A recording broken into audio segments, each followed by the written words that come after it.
ಶ್ರೀ ಗುರುಭ್ಯೋ ನಮಃ ಹರಿ ಓಂ. ಶ್ರೀ ವಿದ್ಯಾಸಾಗರ ಮಾಧವತೀರ್ಥ ಗುರುಭ್ಯೋ ನಮಃ ಹರಿ ಓಂ. ಭಗವಂತನು ಸರ್ವೋತ್ತಮನು, ಸರ್ವವ್ಯಾಪ್ತನು, ಜಗನ್ನಾಥನಾಗಿದ್ದಾನೆ. ಇಂತಹ ಭಗವಂತನು ನಮಗೆ ಹೇಗೆ ತಿಳಿತಾನೆ ಅಂತ ಹೇಳಿದರೆ, ಭಗವಂತನು ಎಲ್ಲೆಲ್ಲಿ ಹೇಳಲ್ಪಟ್ಟಿದ್ದಾನೆ ಎಂಬ ವಿಷಯವನ್ನು ವೇದೇ ರಾಮಾಯಣೇ ಚೈವ ಪುರಾಣೇ ಭಾರತೆ ತಥಾ ಆದಾವಂತೆ ಚ ಮಧ್ಯೆ ಚ ವಿಷ್ಣು ಸರ್ವತ್ರ ಗೀಯತೆ ಎಂದು ಹರಿವಂಶ ಪುರಾಣ ಹೇಳ್ತಾ ಇದೆ.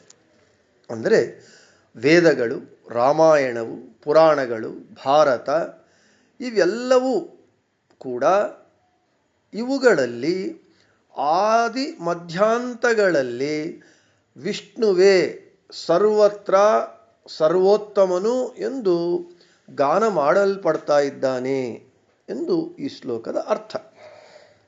ಅಂದರೆ ವೇದಗಳಲ್ಲಿ, ರಾಮಾಯಣದಲ್ಲಿ, ಪುರಾಣದಲ್ಲಿ, ಭಾರತದಲ್ಲಿ ಎಲ್ಲ ಗ್ರಂಥಗಳಲ್ಲಿ ಎಲ್ಲ ಕಡೆ ಭಗವಂತನೇ ಸರ್ವೋತ್ತಮ ಎಂದು ಹೇಳಲ್ಪಡ್ತಾ ಇದ್ದಾನೆ.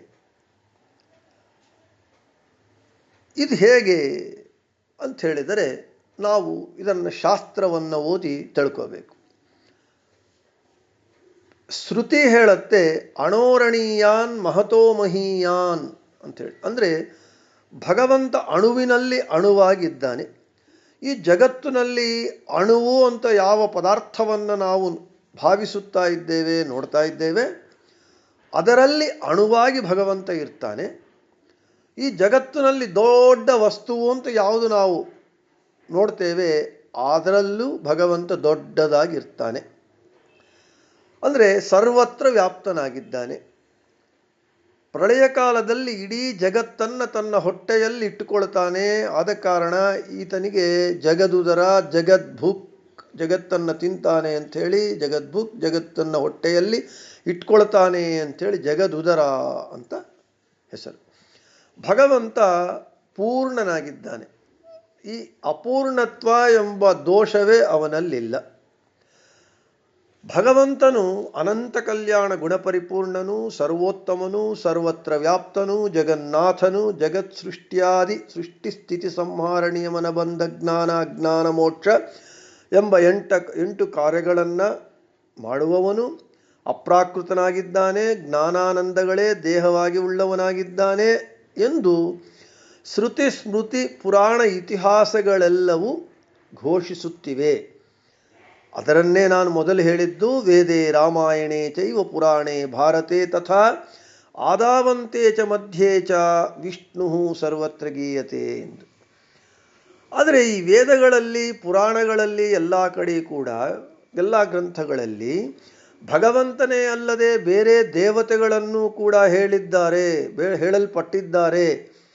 ಹಾಗಿದ್ದಾಗ ನೀವು ಎಲ್ಲ ಗ್ರಂಥಗಳಲ್ಲಿ, ಎಲ್ಲ ಕಡೆ ಆದಿ ಮಧ್ಯಾಂತಗಳಲ್ಲಿ ಭಗವಂತನೇ ಹೇಳಲ್ಪಟ್ಟಿದ್ದಾನೆ ಅಂತ ನೀವು ಹೇಗೆ ಹೇಳ್ತೀರಿ ಅಂತಂದರೆ,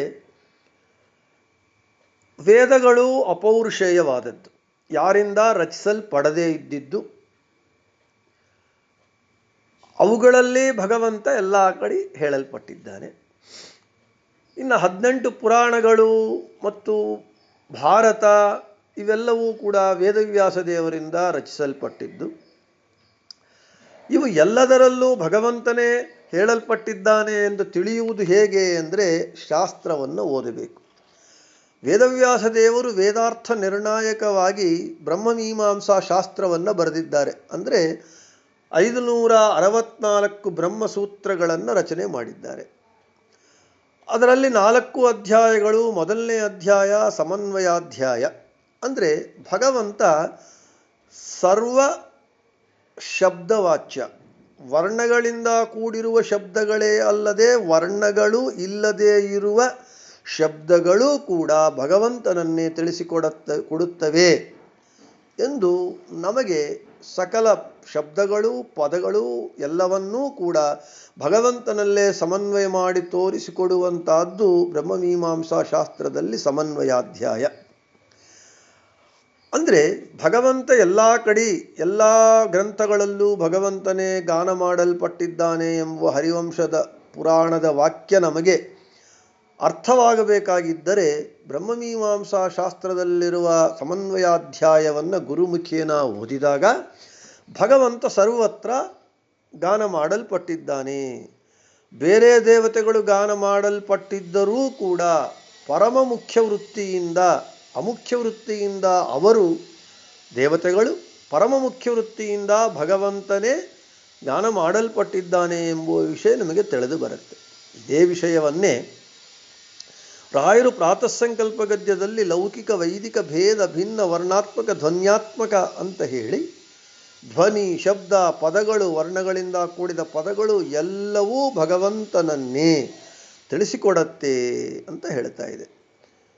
ಒಟ್ಟಾರೆ ನಾನು ಹೇಳುವುದೇನು ಅಂತ ಹೇಳಿದರೆ ವಿಷ್ಣು ಸರ್ವತ್ರ ಗೀಯತೆ, ಭಗವಂತನೇ ಎಲ್ಲ ಗ್ರಂಥಗಳಲ್ಲಿ ಆದಿ ಮಧ್ಯಾಂತಗಳಲ್ಲಿ ಗಾನ ಮಾಡಲ್ಪಟ್ಟಿದ್ದಾನೆ.